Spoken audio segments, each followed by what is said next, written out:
Hi hello வணக்கம். எப்படி இருக்கீங்க? நல்லா இருக்கீங்களா? என்னடா பின்னாடி இவ்வளோ தேங்காயை வச்சுக்கிட்டு? அதாங்க, கடல் நிறைய தண்ணி இருந்தாலும் அள்ளி குடிக்க முடியாதுன்பாங்கள்ல, அந்த மாதிரிங்க. நான் இந்த தோட்டத்தில் வந்துட்டு வேலை பார்த்துட்டு இருக்கேங்க.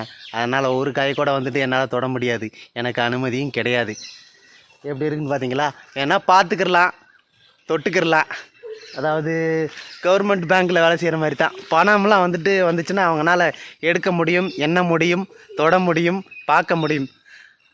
ஆனால் அதை உபயோகப்படுத்த முடியாது இல்லையா? எப்படி இருக்குது பாருங்க என்னுடைய நிலமை. கடல் நிறைய தண்ணி இருந்தாலும் அள்ளி குடிக்க முடியாதுங்க. என்னங்க, கரெக்டு தானுங்க? ஒரு தோட்டத்துக்காரனுடைய வேலை காவை காக்கிறது. காவை காக்கிறதுன்னா நல்லா யாரையும் களவான விடாமல் காவை காத்து அதை கிட்டேக்கரத்தனமாக முதலாளிக்கு ஒரு நல்ல லாபத்தை ஈட்டு கொடுக்கணும். எங்கள் ஓனரும் ரொம்ப நல்லவருங்க. பேசிக்கிட்டே இருக்கேன், ஆனால் ஃபோன் வந்துடுச்சு. அதனால் இதோட முடிச்சுக்கிறேன். லைக் பண்ணுங்கள், ஷேர் பண்ணுங்கள், சப்ஸ்கிரைப் பண்ணுங்கள். உங்களுக்கு பிடிச்ச மாதிரியான ஒரு வீடியோவை நான் தொடர்ந்து கொடுக்கறதுக்கு ட்ரை பண்ணுறேன். வணக்கம், பாய் சொந்தங்களே.